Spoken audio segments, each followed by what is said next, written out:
Welcome to the Adults Via Lifestyle channel. Today, I wanted to pose you a question. I saw this somewhere on Instagram, and I thought, wow, that is a profound question, especially for this younger generation that I'm witnessing growing up without a whole lot of guidance, it seems. Seems to be a lack of respect, some entitlement, and blah, blah, blah. We all know the general stereotype here for Gen Z specifically, millennials also. And I thought, what a profound question to ask yourself. I thought I want to ask you this question, and then I'm going to ask a follow question that they didn't ask, but I'm going to ask. So I'm going to add on to it. First question: who are you in terms of your identity? Who are you without your problems? If you stripped yourself from all your problems that you may or may not lead with in your day-to-day life, would you know who you are? Who are you? What's your identity? What would you be? All right. So, I see a lot of people out there that, and I'm not saying this is bad, I'm not judging it, but I noticed something that I didn't notice, say, 10 years ago. Maybe I just wasn't paying attention, but I'm really noticing it the last decade or so.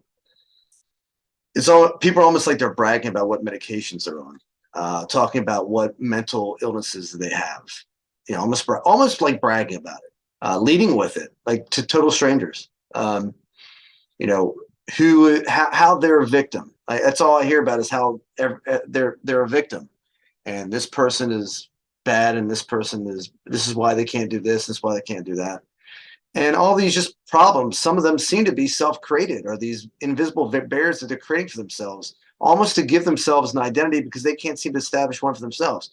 Maybe because that takes work. Just posing the question, because it's something that I believe very strongly in, which is you must do the work to figure out who you are, what you like, maybe more importantly, what you don't like.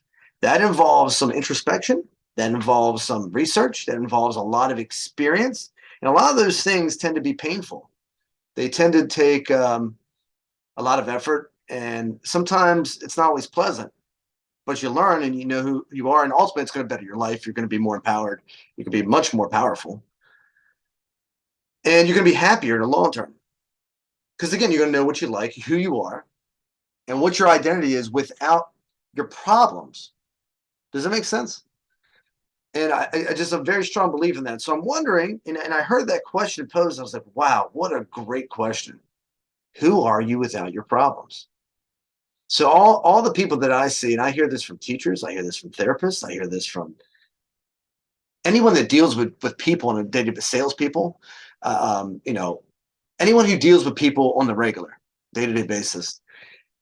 I hear this over and over again. There's definitely a change in the way that people are choosing to look at things, to look at life, and not necessarily for the better, right? These expectations, these entitlements,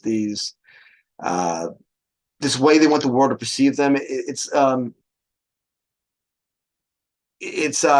odd to me for someone who likes to have a good time, and for someone who really believes in doing the work and self-evolution and la dolce vita, living life as art, creating layers for yourself, having a vision and chipping away at it daily, and striving and want to be the best version of yourself so that you can contribute something, so that you can better the world in your own way. That you're not owed anything. You aren't here to get something. You're here to give, and through the giving, you're going to get also. But you have value to contribute, and you want to make yourself, therefore, the most valuable person you can in any way that you can impact, using whatever talents you have and playing whatever cards you have on the table the best that you can. And that's all you can do. There's no playbook for this thing called life. Although, different religions might say the Bible, the Quran, or whatever, but I'm just saying we don't know. We're all spinning on this little blue rock together, guys. We don't know. We're doing the best we can. But that's a great question. Who are you without your problems? Now I'm going to ask one last question to further that idea. Who are you without trends? Have you ever considered that one?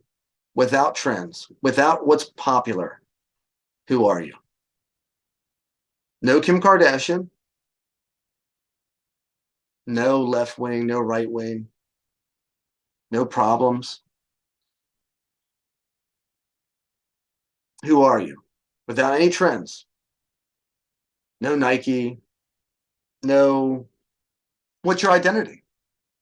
Without the trends, whatever's trending politically in society right now, maybe it's a certain color hair, maybe it's, fake lips, fake ass, even could be, again, a political group, whatever it is. Who are you without that? If that was stripped from you, and now it's no longer trendy, and now it's the opposite is trendy overnight. Who are you? Are you lost? Are you having cognitive dissonance? My point is that if you don't have an identity beyond trends or your problems, this is an indication that you don't really know who you are and you haven't done the work. You've allowed other people or other systems, other institutions tell you who you are because they're trying to recruit you for their cause, not for your own, because you have not had a strong enough vision for your own self. So you have these other causes that becomes your identity. Maybe it's religion. Maybe it's your political affiliation, right? Maybe it's you happen to be this occupation and everybody from that occupation happens to have the same belief system. Well, that's the chip eater mentality we talk about. You're stamped out in a factory, right? Or, the educational system, you didn't have something in place, so it gave you an identity and said, hey, cheer for us, for this side or this side. Who are you without that identity? Who are you without this trend? That's a scary question to ask if you think about it. Because I don't think a lot of us know. And I think that's a lot of us are kind of lost, and it's very easy to recruit people for certain things emotionally, because a lot of people have this drive to be a part of something. 80% of the population are followers, 20% are leaders. It's 80-20 principle, like anything else. So we're always trying to, but without that, who are we? I think we need to start there. I think when you're in your teens and 20s, you should make a conscious effort to make mistakes and figure out who you are. Go out there, have experiences, do the research, read books, and don't let everyone else tell you who you are. You're the only one who can answer that question. And if it's affiliation with groupthink, you lost me there. Groupthink is not what La Dolce Vita is about. It is not about adhering to other people's prefabricated paradigms so that you can fit into a box and be an advocate or a mouthpiece for some political agenda or anything else. It's about your own individual thoughts, experiences, and your paradigms that you've created through your own experiences and your own research and doing the work on you. Who are you and why? Anyway, food for thought. I thought that was a compelling question. I wanted to add one more to it. And if you found that valuable at all, absolutely destroy that like button. Share this with a friend who needs to see it. We all need to hear that. I think everyone should be asked that question nowadays, especially if you're from Gen Z or the millennial generation. I'm just thinking it's a good question. Everyone should ask this question. It's good for you. All right, till next time, guys, live dangerously.